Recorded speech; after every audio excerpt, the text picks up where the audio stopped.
Ecclesiastes chapter 1. Everything is meaningless, says the teacher. Utterly meaningless. What do people get for all their hard work? Generations come and go, but nothing really changes. The sun rises and sets and hurries around to rise again. The wind blows south and north, here and there, twisting back and forth, getting nowhere. The rivers run into the sea, but the sea is never full. Then the waters return to the rivers and flow again to the sea. Everything is so weary and tiresome. No matter how much we see, we are never satisfied. No matter how much we hear, we are not content. History merely repeats itself. It has all been done before. Nothing under the sun is truly new. What can you point to that is new? How do you know it didn't already exist long ago? We don't remember what happened in those former times, and in future generations, no one will remember what we are doing now. I, the teacher, was king of Israel, and I lived in Jerusalem.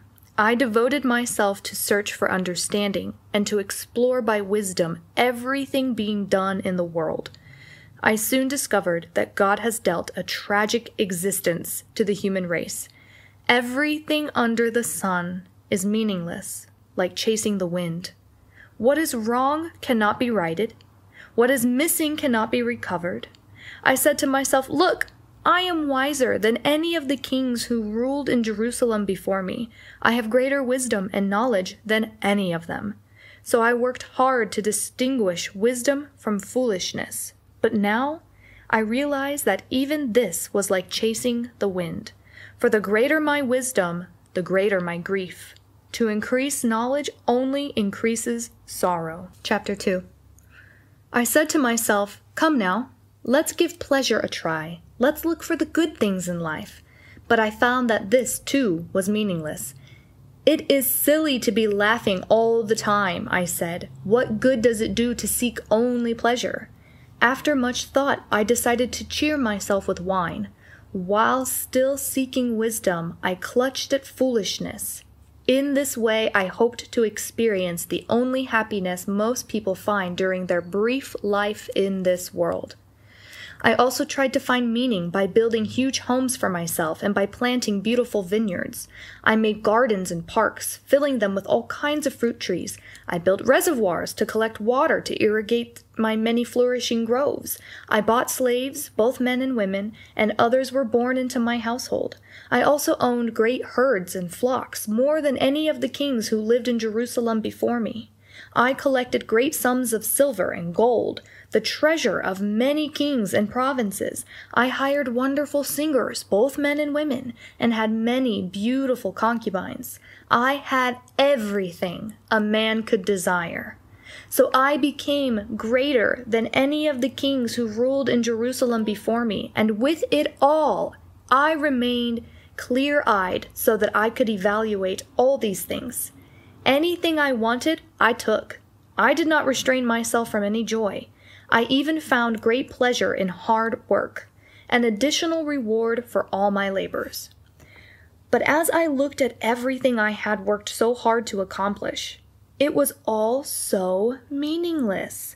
It was like chasing the wind. There was nothing really worthwhile anywhere.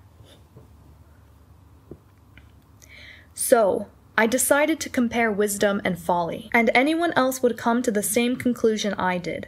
Wisdom is of more value than foolishness, just as light is better than darkness. For the wise person sees, while the fool is blind. Yet I saw that wise and foolish people share the same fate. Both of them die. Just as the fool will die, so will I. So of what value is all my wisdom? Then I said to myself, this is all so meaningless, for the wise person and the fool both die, and in the days to come, both will be forgotten. So now I hate life because everything done here under the sun is so irrational. Everything is meaningless, like chasing the wind.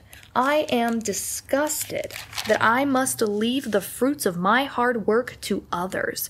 And who can tell whether my successor will be wise or foolish? And yet they will control everything I have gained by my skill and hard work. How meaningless. So I turned in despair from hard work. It was not the answer to my search for satisfaction in this life, for though I do my work with wisdom, knowledge, and skill, I must leave everything I gain to people who haven't worked to earn it. This is not only foolish, but highly unfair. What do people get for all their hard work? Their days of labor are filled with pain and grief. Even at night, they cannot rest. It is all utterly meaningless. So I decided there is nothing better than to enjoy food and drink and to find satisfaction in work. Then I realized that this is pleasure from the hand of God. For who can eat and enjoy anything apart from Him? God gives wisdom, knowledge, and joy to those who please Him. But if a sinner becomes wealthy, God takes the wealth away and gives it to those who please Him. Even this, however, is meaningless, like chasing the wind. Chapter 3. There is a time for everything, a season for every activity under heaven, a time to be born and a time to die, a time to plant and a time to harvest, a time to kill and a time to heal, a time to tear down and a time to rebuild, a time to cry and a time to laugh, a time to grieve and a time to dance, a time to scatter stones and a time to gather stones, a time to embrace and a time to turn away, a time to search and a time to lose, a time to keep and a time to throw away, a time to tear and a time to mend, a time to be quiet and a time to speak up, a time to love and a time to hate, a time for war and a time for peace. What do people really get for all their hard work? I have thought about this in connection with the various kinds of work God has given people to do. God has made everything beautiful for its own time. He has planted eternity in the human heart, but even so, people cannot see the whole scope of God's work from beginning to end. So I conclude that there is nothing better for people than to be happy and to enjoy themselves as long as they can. And people should eat and drink and enjoy the fruits of their labor, for these are gifts from God. And I know that whatever God does is final. Nothing can be added to it or taken from it. God's purpose in this is that people should fear Him. Whatever exists today and whatever will exist in the future has already existed in the past, for God calls each event back in its turn. I also noticed that throughout the world there is evil in the courtroom. Yes, even the courts of law are corrupt. I said to myself, in due season God will judge everyone, both good and bad, for all their deeds. Then I realized that God allows people to continue in their sinful ways so He can test them. That way, they can see for themselves that they are no better than animals. For humans and animals both breathe the same air and both die. So people have no real advantage over the animals. How meaningless! Both go to the same place, the dust from which they came and to which they must return. For who can prove that the human spirit goes upward and the spirit of the animal goes downward into the earth? So I saw that there is nothing better for people than to be happy in their work. That is why they are here. No one will bring them back from death to enjoy life in the future.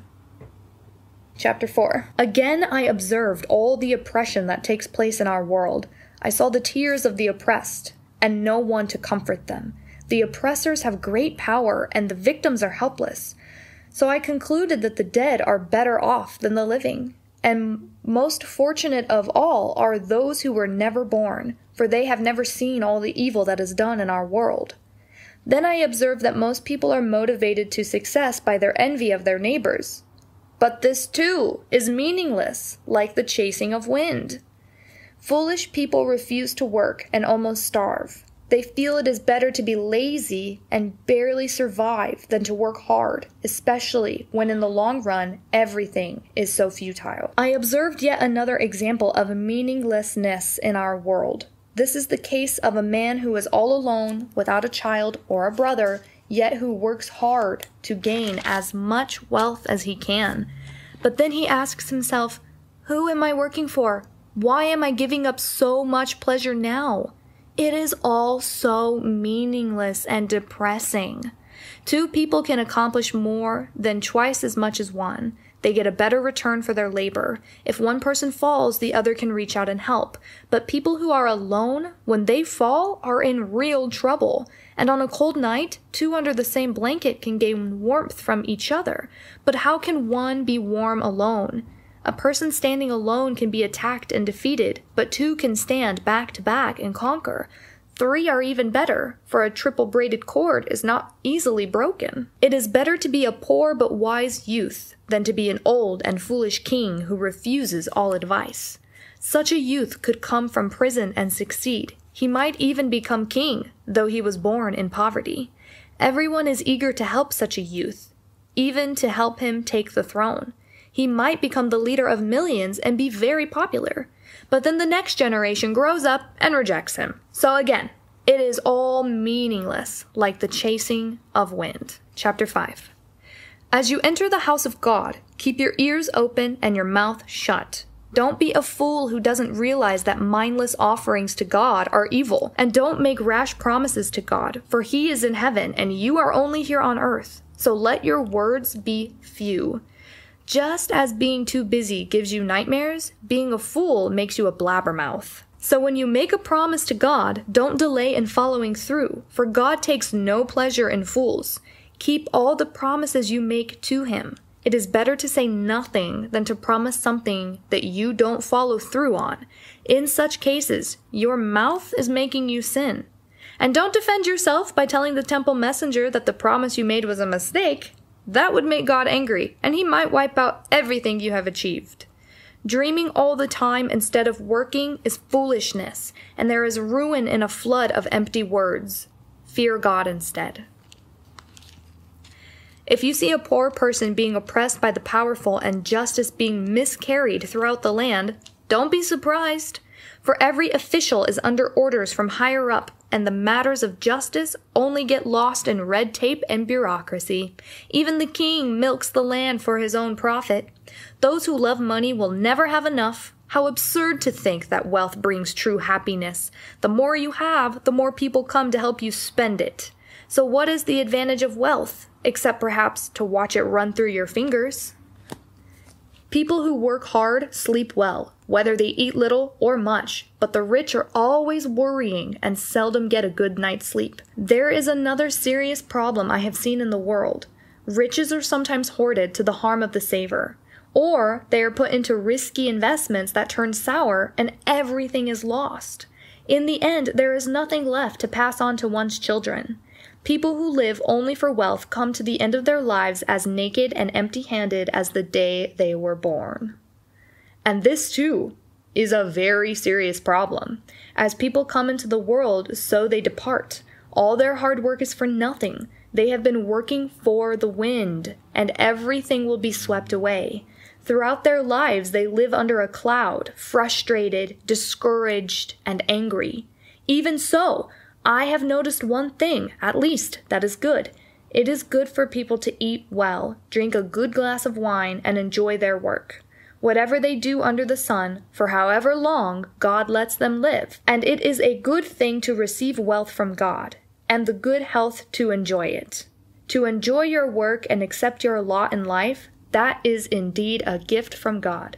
People who do this rarely look with sorrow on the past, for God has given them reasons for joy. Chapter 6. There is another serious tragedy that I have seen in our world. God gives great wealth and honor to some people and gives them everything they could ever want. But then He doesn't give them the health to enjoy it. They die, and others get it all. This is meaningless, a sickening tragedy. A man might have 100 children and live to be very old, but if he finds no satisfaction in life and in the end does not even get a decent burial, I say he would have been better off born dead.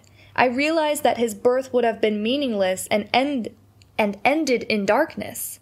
He wouldn't even have had a name. and he would never have seen the sun or known of its existence. Yet, he would have had more peace than he has had growing up to be an unhappy man. He might live 1,000 years twice over, but not find contentment.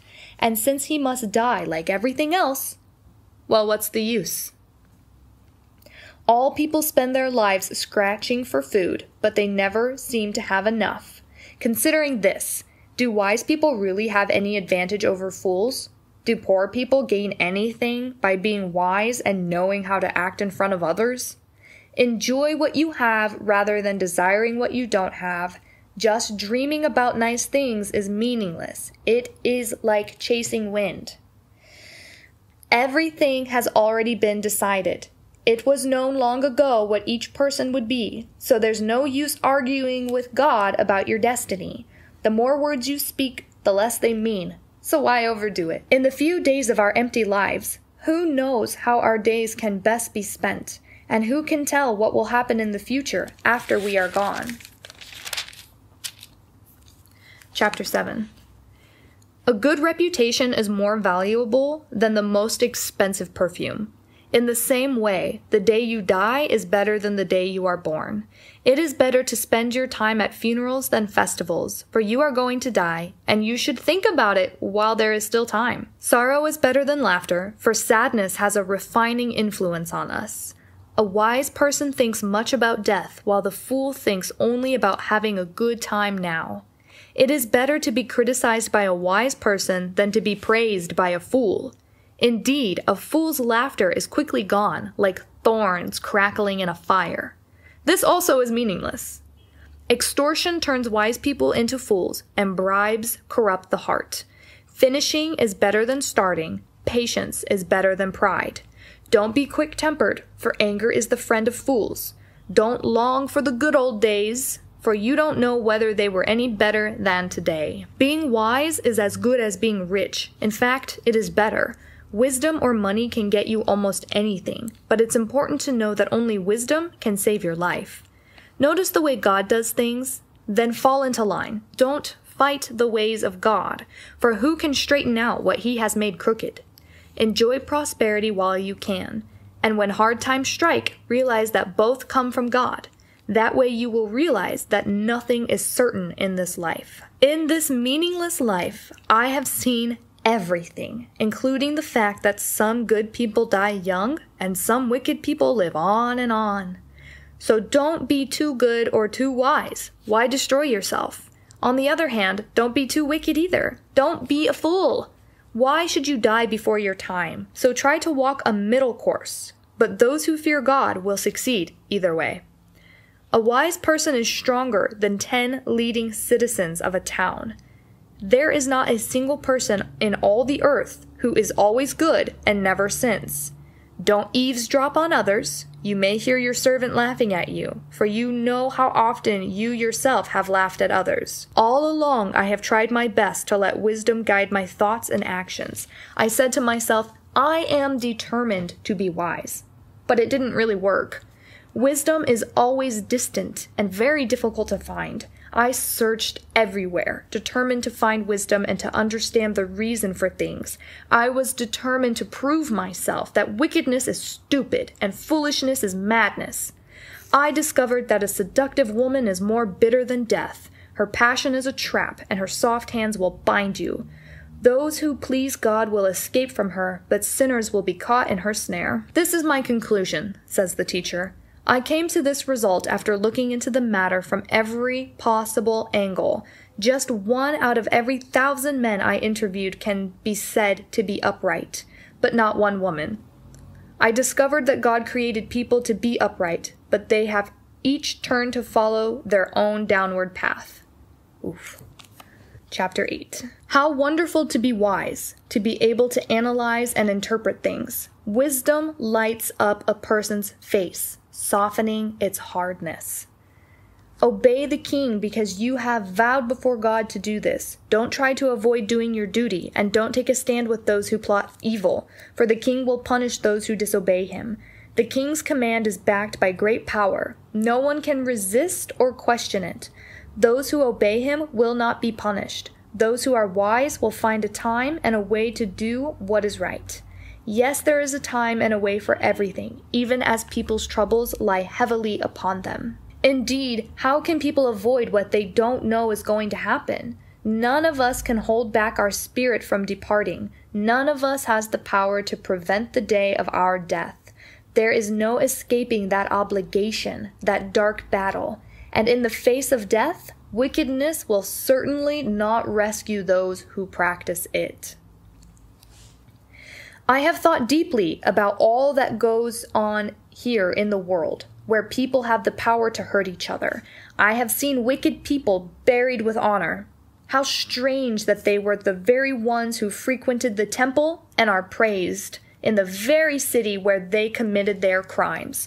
When a crime is not punished, people feel it is safe to do wrong. But even though a person sins 100 times and still lives for a long time, I know that those who fear God will be better off. The wicked will never live long, good lives, for they do not fear God. Their days will never grow long like the evening shadows. And this is not all that is meaningless in our world. In this life, good people are often treated as though they were wicked, and wicked people are often treated as though they were good. This is so meaningless. So I recommend having fun, because there is nothing better for people to do in this world than to eat, drink, and enjoy life. That way they will experience some happiness, along with all the hard work God gives them. In my search for wisdom, I tried to observe everything that goes on all across the earth. I discovered that there is ceaseless activity, day and night. This reminded me that no one can discover everything God has created in our world, no matter how hard they work at it. Not even the wisest people know everything, even if they say they do. Chapter 9. This too I carefully explored. Even though the actions of godly and wise people are in God's hands, no one knows whether or not God will show them favor in this life. The same destiny ultimately awaits everyone, whether they are righteous or wicked, good or bad, ceremonially clean or unclean, religious or irreligious.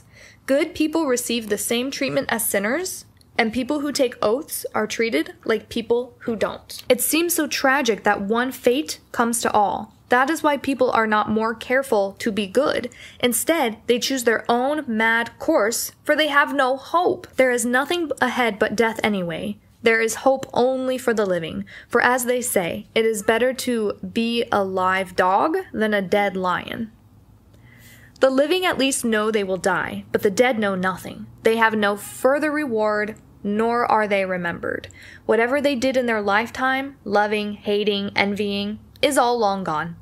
They no longer have a part in anything here on earth. So go ahead. Eat your food, drink your wine with a happy heart, for God approves of this. Wear fine clothes with a dash of cologne. Live happily with the woman you love through all the meaningless days of life that God has given you in this world. The wife God gives you is your reward for all your earthly toil. Whatever you do, do well. For when you go to the grave, there will be no work or planning or knowledge or wisdom. I have observed something else in this world of ours. The fastest runner doesn't always win the race, and the strongest warrior doesn't always win the battle. The wisest are often poor, and the skillful are not necessarily wealthy. And those who are educated don't always lead successful lives. It is all decided by chance, by being at the right place at the right time. People can never predict when hard times might come, like fish in a net or birds in a snare. People are often caught by sudden tragedy. Here is another bit of wisdom that has impressed me as I have watched the way our world works. There was a small town with only a few people living in it, and a great king came with his army and besieged it. There was a poor wise man living there who knew how to save the town, and so it was rescued. But afterward no one thought any more about him. Then I realized that though wisdom is better than strength, those who are wise will be despised if they are poor. What they say will not be appreciated for long. But even so, the quiet words of a wise person are better than the shouts of a foolish king. A wise person can overcome weapons of war, but one sinner can destroy much that is good. Chapter 10. Dead flies will cause even a bottle of perfume to stink. Yes, an ounce of foolishness can outweigh a pound of wisdom and honor. The hearts of the wise lead them to do right, and the hearts of the foolish lead them to do evil. You can identify fools just by the way they walk down the street. If your boss is angry with you, don't quit. A quiet spirit can overcome even great mistakes. There is another evil I have seen as I have watched the world go by. Kings and rulers make a grave mistake if they give foolish people great authority, and if they fail to give people of proven worth their rightful place of dignity. I have seen servants riding like princes, and princes walking like servants. When you dig a well, you may fall in. When you demolish an old wall, you could be bitten by a snake. When you work in a quarry, stones might fall and crush you. When you chop wood, there is danger with each stroke of your axe. Such are the risks of life. Since a dull axe requires great strength, sharpen the blade. That's the value of wisdom. It helps you succeed. It does no good to charm a snake after it has bitten you. It is pleasant to listen to wise words, but the speech of fools bring them to ruin. Since fools base their thoughts on foolish premises, their conclusions will be wicked madness. Foolish people claim to know all about the future and tell everyone the details. But who can really know what is going to happen? Fools are so exhausted by a little work that they have no strength for even the simplest tasks. Destruction is certain for the land whose king is a child, and whose leaders feast in the morning. Happy is the land whose king is a nobleman, and whose leaders feast only to gain their strength for their work, not to get drunk. Laziness lets the roof leak, and soon the rafters begin to rot.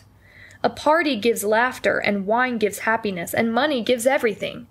Never make light of the king, even in your thoughts, and don't make fun of a rich man either. A little bird may tell them what you have said.